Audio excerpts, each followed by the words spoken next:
अस्सलाम वालेकुम रहमतुल्लाहि वबरकातुहू। प्यारे दोस्तों, आप लोगों का इस्तकबाल है अक्सियर एकेडमी पर। और हम लोग बात कर रहे हैं डाइजेस्टिव सिस्टम। और डाइजेस्टिव सिस्टम में स्पेशली हम बात कर रहे हैं कि जो हमारा डाइजेस्टिव सिस्टम है, जो हमारा अमल इंहिज़ाम है, उसके अंदर दो पार्ट है। दो पार्ट में से एक जो पार्ट था जिसको हमने एलिमेंटरी कैनाल कहा था, हमने लास्ट दो लेक्चर में उसके ऊपर डिस्कशन किए, उसको समझने की कोशिश की है। अब हम बात कर रहे हैं कि जो निज़ाम हाज़मा है, उस निज़ाम हाज़मा के अंदर एक और अहम पार्ट है, उसको कहा जाता है गुदूद। निज़ाम हाज़मा का जो दूसरा बड़ा पार्ट है, जो बड़ा हिस्सा है, वो गुदूद पर मुनहसर है। तो आज हम जो लेक्चर डिस्कस करने वाले हैं उसमें हम हाज़मे गुदूद की या डाइजेस्टिव ग्लैंड्स की बात करने वाले हैं। एग्जाम में डाइजेस्टिव ग्लैंड्स के ऊपर सवालात किए गए हैं और बहुत सारी मरतबा किसी ना किसी गुदूद के ऊपर सवाल हुआ ही है, इसलिए इसको अच्छे से समझना है। नाउ एलिमेंट्री कैनाल से वाबस्ता हाज़म गुदूद में एक जो गुदूद है उसको कहा जाता है लुआबी गुदूद। क्या कहा जाता है इसको? लुआबी गुदूद या सलावरी ग्लैंड, यानी जिसको हम आमतौर पे थूक कहते हैं, यानी हमारे मुंह के अंदर जो थूक आता है, ये असल में होता क्या है? ये होता है लुआबी गुदूद। ये एक तरह का चिपचिपा जो आपको मादा माउथ से निकलते हुए दिखता है, ये क्या होता है? हमारा लुआबी लुआब होता है। और ये जो लुआब होता है ये किससे निकलता है? ग्लैंड से। इसलिए उस ग्लैंड का नाम क्या बन गया? लुआबी गुदूद। दूसरा होता है जिसको हम कहते हैं जिगर। क्या कहते हैं उसको? हम जिगर। और तीसरा जो होता है उसको हम कहते हैं लबलबा। क्या कहते हैं उसको? लबलबा। जिगर को अक्सर हम कहते हैं लीवर, और जो लबलबा है उसको हम कहते हैं पैनक्रियास। क्या कहते हैं उसको? हम पैनक्रियास। तो याद रखिए कि तीन तरह के यहाँ पर अहम ग्लैंड्स है, तीन तरह के अहम गुदूद है जिनका काम डाइजेस्टिव सिस्टम में है, एलिमेंट्री कैनाल के साथ। ये फूड को हजम करने में, फूड को कॉम्प्लेक्स फॉर्म से सिंपल फॉर्म में, ताकि वो आसानी से ब्लड के अंदर मिक्स हो जाए, उसका इंजिज़ाब हो जाए, उसका एब्जॉर्प्शन हो जाए, के काम में उस काम में मदद करते हैं। अब लुआब, हम सबसे पहले बात कर रहे हैं लुआब की, यानी थूक की। लुआब खुसूसन तीन जोड़ी लुआबी गुदूद में बनता है, यानी ये जो लुआब हमको दिखता है उसके अंदर जो लुआबी गुदूद है उसकी तीन जोड़ी है। ये तीन जोड़ी कौन कौन सी है? तो एक जोड़ी है जिसको कहा जाता है पैराटॉइड। क्या कहा जाता है इसको? पैराटॉइड ग्लैंड। ये पैराटॉइड ग्लैंड कहाँ पर होता है? ये होता है गाल के अंदर। ये कहाँ पर होता है? गाल के अंदर, यानी चिक के अंदर होता है। दूसरा होता है जिसको सब मैक्सिलरी या सब मैंडिब्यूलर, क्या कहा जाता है दूसरे ग्लैंड को? सब मैक्सिलरी या सब मैंडिब्यूलर ग्लैंड। और ये कहाँ पर होता है? ये होता है निचले जबड़े में। कहाँ पर होता है? निचले जबड़े में, यानी ये ऊपर का जबड़ा और ये नीचे का जबड़ा। तो यहाँ पर आप अक्सर देखिए, अगर आपने, आपकी जबान है, तो अगर आपने यहाँ पर भी, यहाँ पर अगर कोई चीज रखी है ना, अक्सर तंबाकू वगैरह खाने वाले वो यहाँ रखते हैं। वो यहाँ क्यों रखते हैं? क्योंकि यहाँ से कंटिन्यूस सिक्रीशन होता, और उस तंबाकू से जो भी मजेदार चीज है वो उनके जबान पे जाती, बाद में वो कैंसर बन जाती। ठीक है, तो यहाँ याद रखना है कि यहाँ ग्लैंड होता है सब मैंडिबुलर या सब मैक्सिलरी ग्लैंड।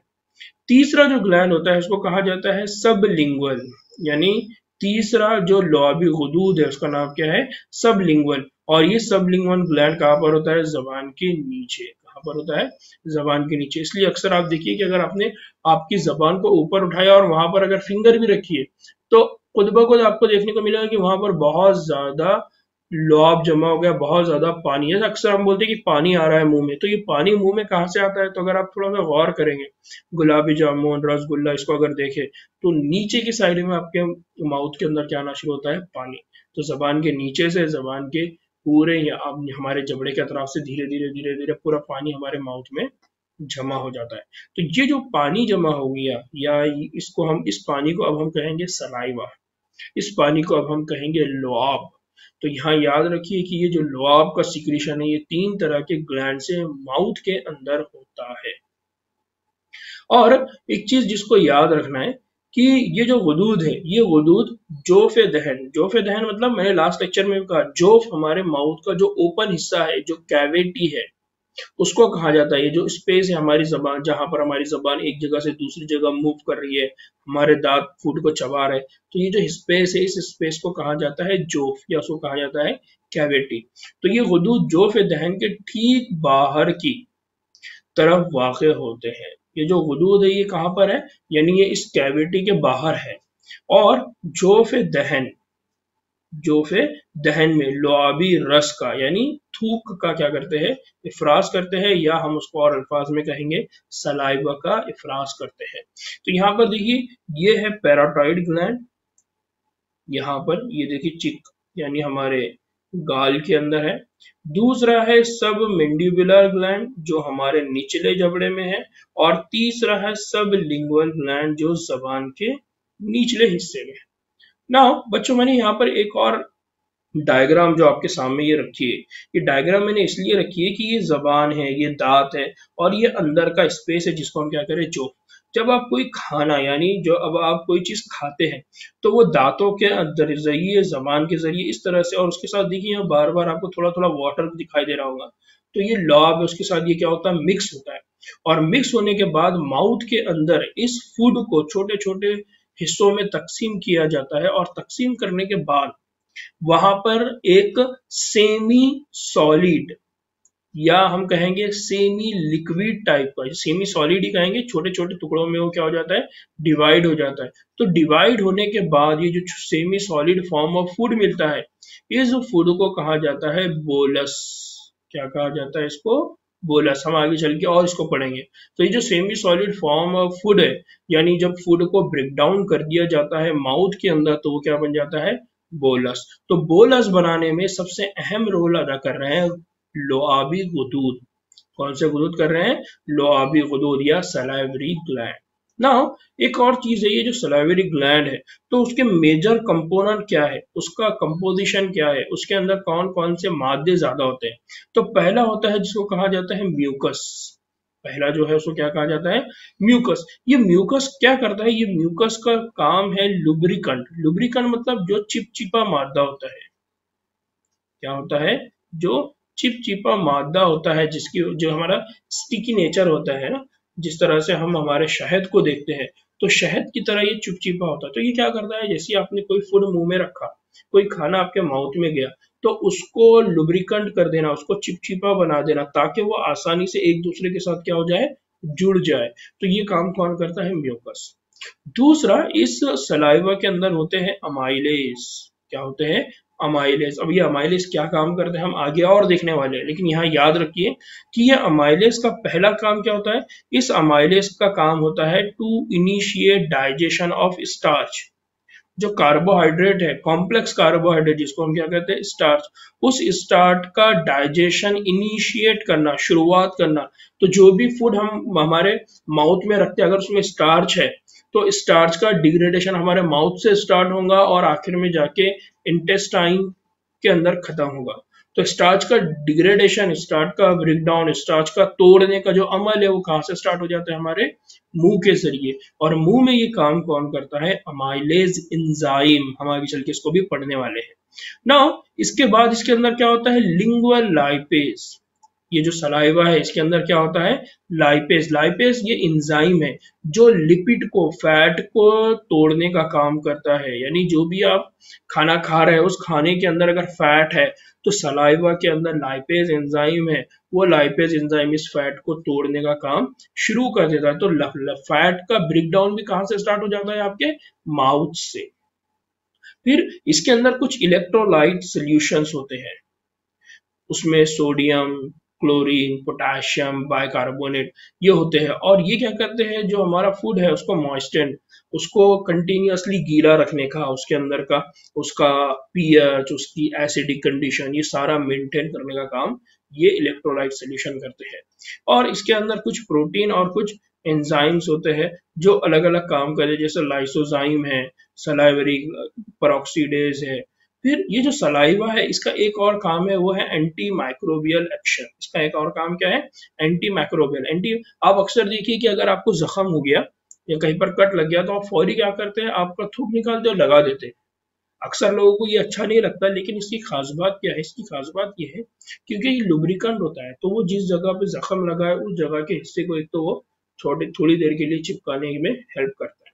दूसरा बड़ा फायदा ये है कि उस जख्म के ऊपर जितने भी बैक्टीरिया है जो जरासीम वहां पर आ गए, उन जरासीम को किल करने का काम भी ये सलाइवा करता है। क्यों? क्योंकि उसके अंदर एंटी माइक्रोबियल एक्टिविटी होती है। क्यों होती है? तो उसके अंदर होता है एक एंजाइम, उसको कहा जाता है लाइसोजाइम। क्या कहा जाता है इसको? लाइसोजाइम। हम इसको भी आगे चल के पढ़ेंगे। यहाँ पर इस चीज को समझाने का मकसद सिर्फ इतना है कि आगे हम इसको और पढ़ने वाले हैं। आज अगर हम आप इसको पढ़ेंगे तो नेक्स्ट टाइम हम इसको यादा करेंगे, इसको रिकॉल करेंगे, नतीजे में वो चीज हमको क्या हो जाएंगी? याद हो जाएगी। इसलिए मैंने इस चीज को यहाँ पर रिवाइज किया, क्योंकि एग्जाम में इस पर क्वेश्चन पूछे जाते हैं। नाउ दूसरा दूसरा बड़ा पार्ट है जिसको हम कहते हैं जिगर। दूसरा बड़ा ग्लैंड जो हमारे जिस्म का है वो क्या है? जिगर है, या जिसको हम क्या कहते हैं? लीवर कहते हैं। नाउ जिगर इंसानी जिस्म में सबसे बड़ा गुद्दा है, यानी सबसे बड़ा गुदूद, सबसे बड़ा गुद्दा हमारे जिस्म का कौन है?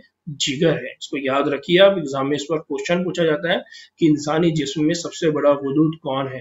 तो डाइजेस्टिव सिस्टम की अगर बात करेंगे तो इंसानी जिस्म में सबसे बड़ा गुदूद कौन है? वो है लीवर।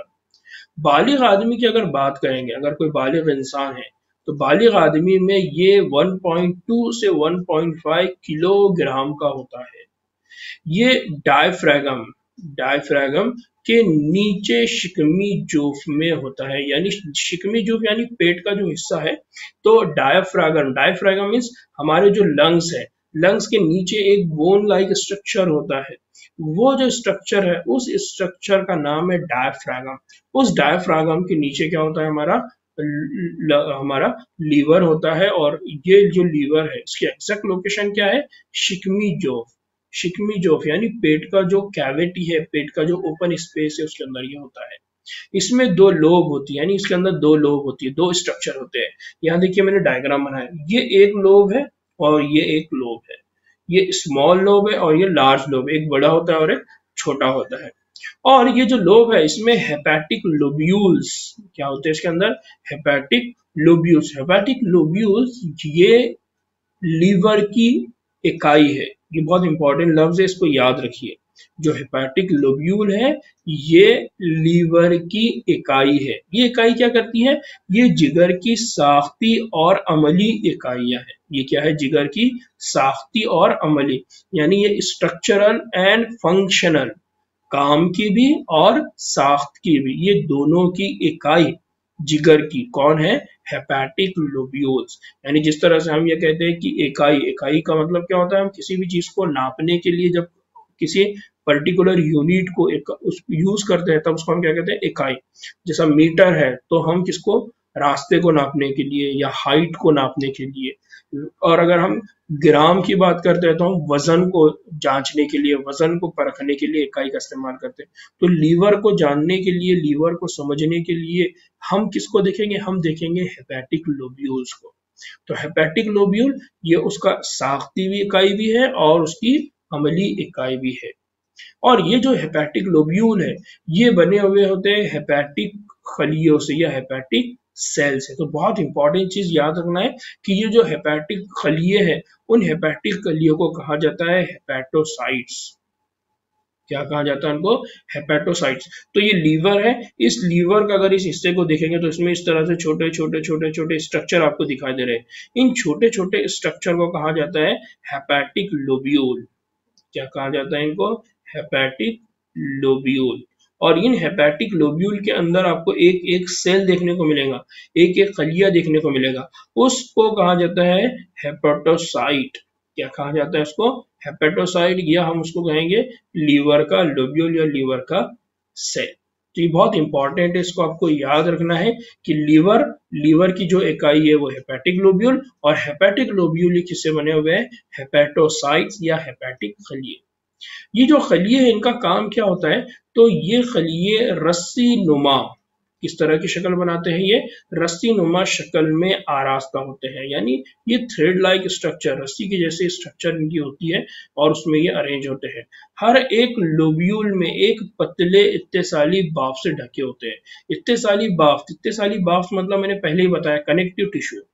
इत्तेसाली बाफ, जिसको मैंने क्या कहा? Connective tissue. तो हर एक लोब्यूल एक पतले इत्तेसाली बाफ से ढका होता है, उसको कहा जाता है ग्लीसन्स कैप्सूल्स। ये बहुत इंपॉर्टेंट लफ्ज है, इसको आपको याद रखना है कि ये जो एक एक सेल है, इस एक एक सेल के ऊपर ये परत है, देखिए ये जो परत है, ये परत क्या है, ये ब्लड वेसल है, नर्व वेसल है, लिम्फ वेसल है, इनके जरिए ये पूरा एक हेपेटिक सेल इनके जरिए कवर किया गया है। और ये जो कवरिंग है जो बना रहे हैं ये थ्रेड लाइक स्ट्रक्चर, इसको क्या कहा गया है, ग्लीसन्स कैप्सूल्स।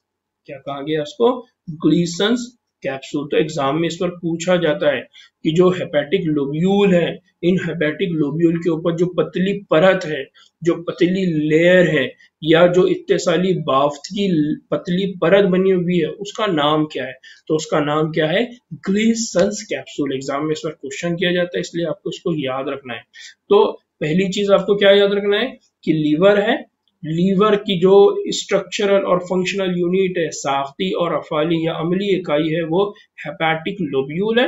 वो हेपेटिक लोब्यूल किससे बने हैं, वो हेपेटिक लोब्यूल हेपेटोसाइट्स, हेपेटिक खलिये से बने हैं। और ये जो हेपेटिक लोब्यूल है, इसके ऊपर एक कवरिंग है, इसको एक कवर के जरिए रैप करके रखा हुआ है, छुपा के रखा हुआ है, ढाक के रखा हुआ है, इससे आप याद रखिए इसको। तो उस कवर को क्या कहा जाता है, ग्लीसन्स कैप्सूल। और ये जो ग्लीसन्स कैप्सूल है, इसके अंदर क्या है, इसके अंदर इत्तेसाली बाफ्तें हैं, कनेक्टिव टिश्यूज है, ठीक है। नाउ जो जिगर है, जिगर की खलियों से क्या होता है, इफराज होता है। और ये जो इफराज होने वाले होते हैं, ये पित्त, इफराज होने वाला जो क्या है, पित्त यानी जो मादा है, उस हेपेटिक नलियों से गुजरता है। यानी कहाँ से गुजर रहा है वो, हेपेटिक नालियों से, यानी हेपेटिक सेल से जो भी मादा रिलीज हो रहा है, जो भी पित्त रिलीज हो रहा है, जो भी मटेरियल रिलीज हो रहा है, वो हेपेटिक नलियों से गुजरता हुआ एक उजलाती थैले में जमा और मुर्तकिज होता रहता है। यानी लीवर क्या करेगा, सिक्रीशन करेगा, लीवर से जो भी सिक्रीशन होगा, लीवर से जो भी मादा रिलीज होगा, वो मुर्तकिज होगा, कॉन्सेंट्रेट होगा, प्योर होके एक जगह क्या हो जाएगा, जमा हो जाएगा। और एक उजलाती थैले में, उजलाती थैला मतलब मस्क्यूलर, अगेन दोबारा वर्ड आ रहा है उजलाती, मस्क्यूलर, तो मस्क्यूलर सैक में एक उजलाती थैले में जमा होता है। और इस थैले को क्या कहा जाता है, इस थैले को कहा जाता है गॉल ब्लैडर। ये जो पित्त की थैली है, इसको क्या कहा जाता है, गॉल ब्लैडर। तो यहाँ पर बहुत इंपॉर्टेंट चीज याद रखना है कि लीवर से क्या प्रोड्यूस होता है, लीवर से जो रिलीज होता है, जिसको हम क्या कह रहे हैं, पित्त, पित्त को दूसरे लफ्ज में कहा जाता है बाइल। ये जो पित्त है, इसको क्या कहा जाता है, बाइल, या कुछ जगह पे इसको कहा जाता है बाइल जूस। क्या कहा जाता है इसको, बाइल जूस। तो आपको ये याद रखना है कि जो लीवर है, उस लीवर से क्या रिलीज होता है, पित्त, और इस पित्त को इंग्लिश में हम क्या कहते हैं, बाइल, या उसको हम क्या कहते हैं, बाइल जूस। तो ये जो बाइल पित्त से निकल रहा है, या जो सॉरी ये जो बाइल लीवर से निकल रहा है, जिगर से निकल रहा है, इसको ले जाके कहाँ पर जमा करते हैं, गॉल ब्लैडर के अंदर। तो यहाँ देखिए, यहाँ मैंने डायग्राम बनाया, ये डायग्राम को यहाँ लेकर आया हूँ कि ये जो लीवर है, ये लीवर के अंदर से जो भी बाइल सीक्रेट होगा, जो भी बाइल निकलेगा, उसको लाके पहले इस गॉल ब्लैडर के अंदर क्या कर देते हैं, जमा कर देते हैं। यहाँ लाके क्या कर देते हैं, इसको गॉल ब्लैडर के अंदर जमा कर देते हैं। और यहाँ पर एक और चीज याद रखिए कि जो गॉल ब्लैडर है, गॉल ब्लैडर की जो नली है, उसको कहा जाता है सिस्टिक डक्ट। क्या कहा जाता है उसको, सिस्टिक डक्ट। हेपेटिक नली यानी यहाँ जो गॉल ब्लैडर है, उसकी जो नली है, उसका नाम क्या है, सिस्टिक डक्ट।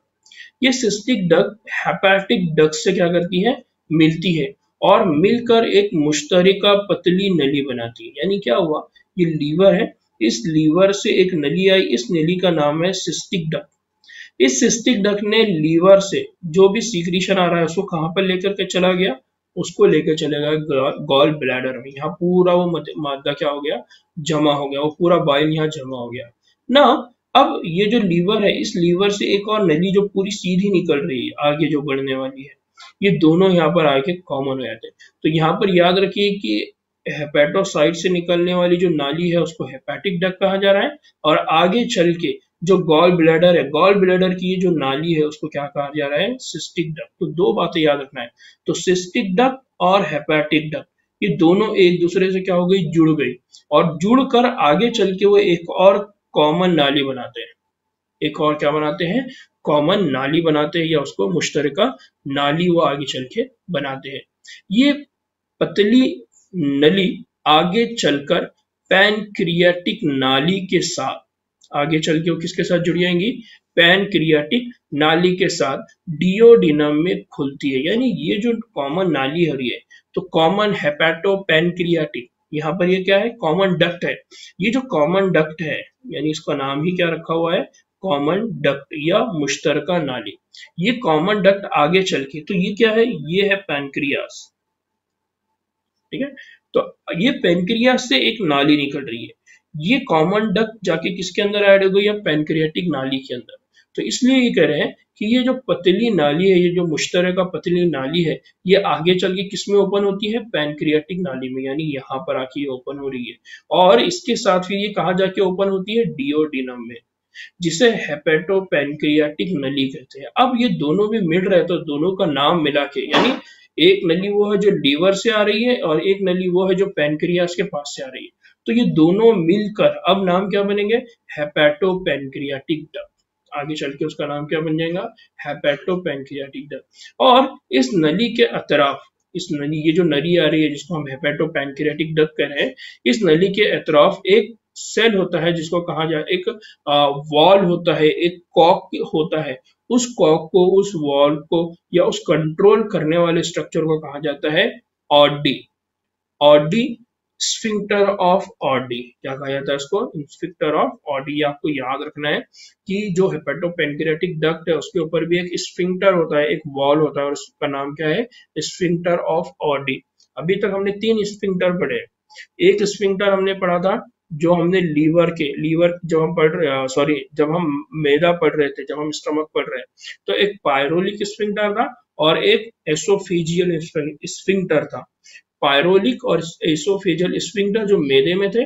अब एक और स्फिंक्टर की हम बात कर रहे हैं जिसका नाम है स्फिंक्टर ऑफ ऑडी, और ये कहाँ पर होता है, ये डिओडिनम में हेपेटोपैनक्रियाटिक नली के ओपन होने में, खुलने में क्या करता है, मदद करता है ना। बच्चों इसको और आसान मैं अभी यहाँ डायग्राम में समझा रहा हूँ।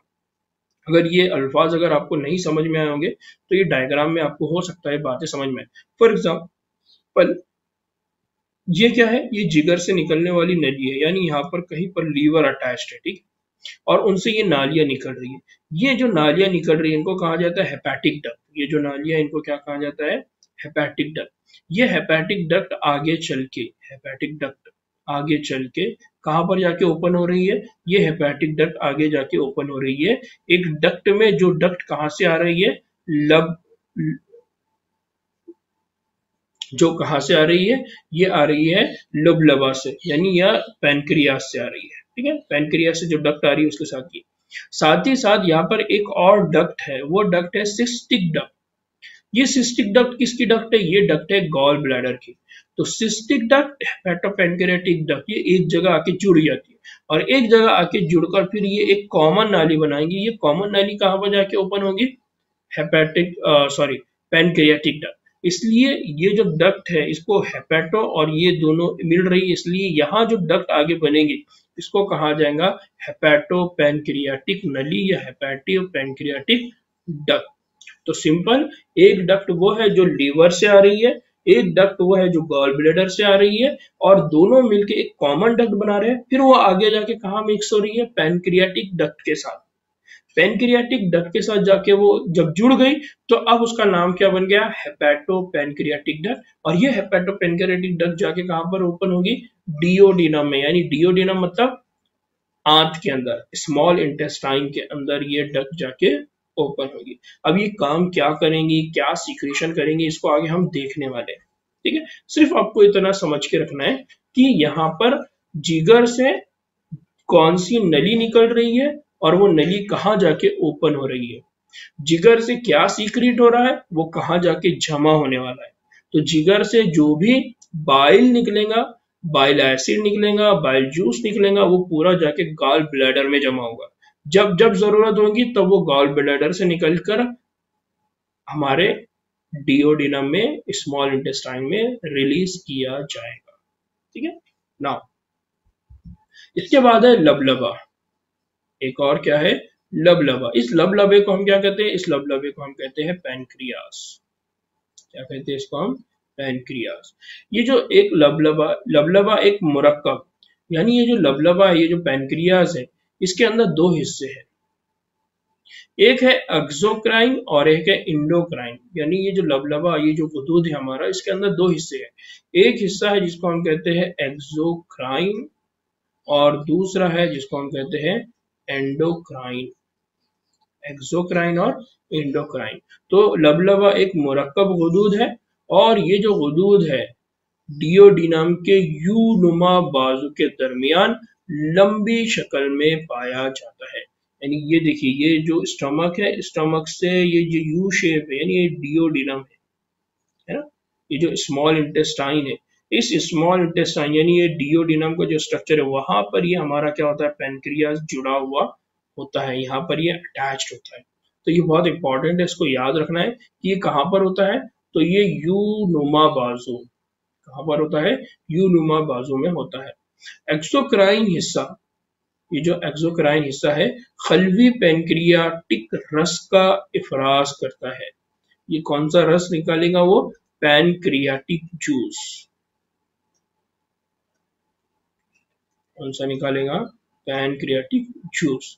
जिसके अंदर क्या होते हैं? जिसमें खामरे होते हैं, जिसके अंदर क्या होते हैं? खामरे होते हैं। तो यहाँ पर एक चीज याद रखना है कि जो एक्सोक्राइन है, वो एक्सोक्राइन हिस्सा, पैनक्रियास का एक्सोक्राइन हिस्सा क्या रिलीज करता है?